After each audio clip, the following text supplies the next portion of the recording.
Estamos con Julia Gileta, docente, parte de la agrupación Docentes de Base, que integra la conducción de UPC Capital, recuperada hace poco por sus trabajadores y trabajadoras. Contanos un poco cuál es la situación en este momento de las trabajadoras docentes en nuestra provincia. Estamos en una situación justo ahora, en un proceso de lucha abierta, ¿no?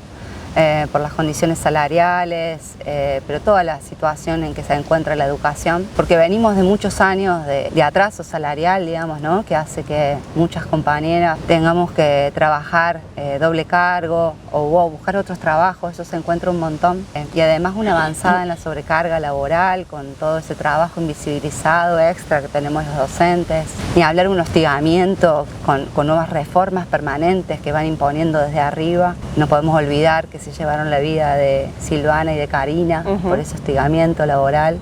Y es una situación donde se vive con mucho cansancio, ¿no? Bueno, sos docente también.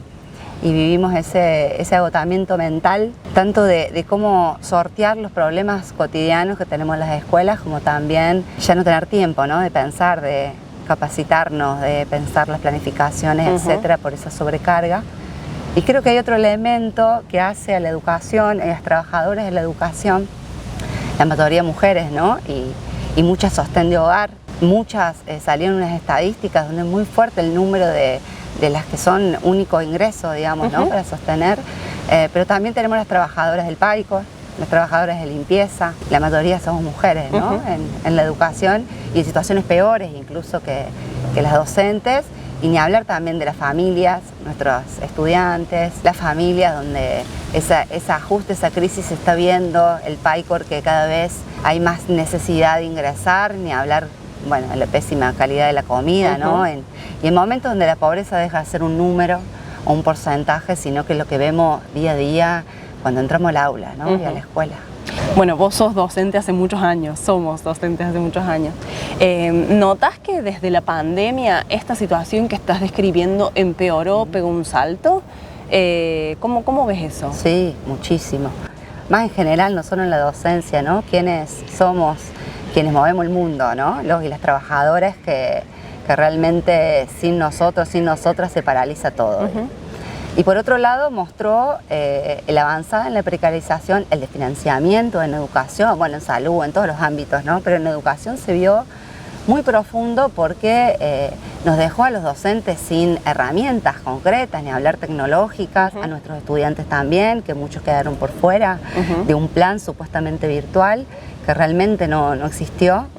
Pero eso también avanzó en un hostigamiento, una precarización por mensajes de WhatsApp. O sea, ya se implementó una nueva herramienta de información, de comunicación, de transformación, de reformas, etcétera, de una manera virtual y rapidísima, sin reflexión, sin consulta. O sea, creo que avanzó mucho, digamos, como para quedarse.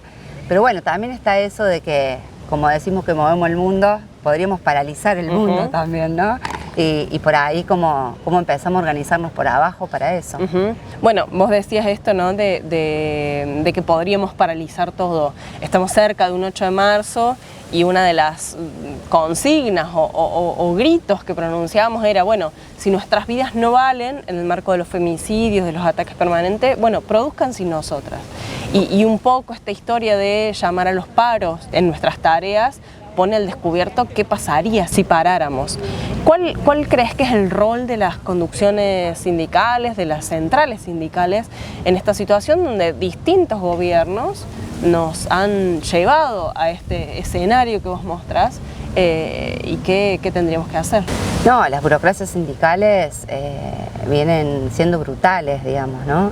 Por un lado, en la cuestión más para pensar de género, en la cuestión de los gremios donde somos la mayoría mujeres, etcétera, no hay ningún plan ni de organizar, ni de movilizar, de mostrar, digamos, lo que significa esa precarización en la mayoría que recae sobre mujeres y las familias, ni hablar cuando fue el caso de Karina, de Silvana, donde no se hizo nada, donde se deja pasar ese hostigamiento. Pero bueno, también es parte de una burocracia que viene dejando pasar en la provincia y a nivel nacional todos los ajustes, ¿no? Que es un ajuste muy brutal en las condiciones ya de vida, no solamente salariales, y vienen dejando pasar y dejando gobernar todo, ¿no? Con un discurso muchas veces opositor, con un discurso de, sobre todo contra Milei, etcétera, pero claramente son los que vienen sosteniéndolo. Y en Córdoba ni hablar, porque Milei no gobierna solo, en un ataque brutal, ni hablar a la ESI, digamos, que para nosotros es una defensa muy importante que tenemos que llevar adelante, sino el ataque y el ajuste que viene sobre todo el pueblo trabajador. Viene garantizando, Yarlora es un gran garantizador de eso, digamos, ¿no? Como todos los gobernadores, y con ellos sus burocracias. Entonces, también para nosotros es muy importante, y hablando del 8, que para nosotros es central que en la movilización denunciemos, digamos, el facho de Milei, como decimos, y toda su línea política de avance, de ajuste, que no le importa a las mujeres, la comunidad, las diversidades, etcétera, sino también un Yarlora que está ajustando brutalmente, que también tiene la línea de privatizar, como está queriendo hacer con EPEC, o sea, la misma bajada que hace Milei es Yarlora acá, y el ajuste brutal y el ataque, cuando hablamos de desocupación, cuando hablamos de pobreza, sabemos que la mayoría somos mujeres.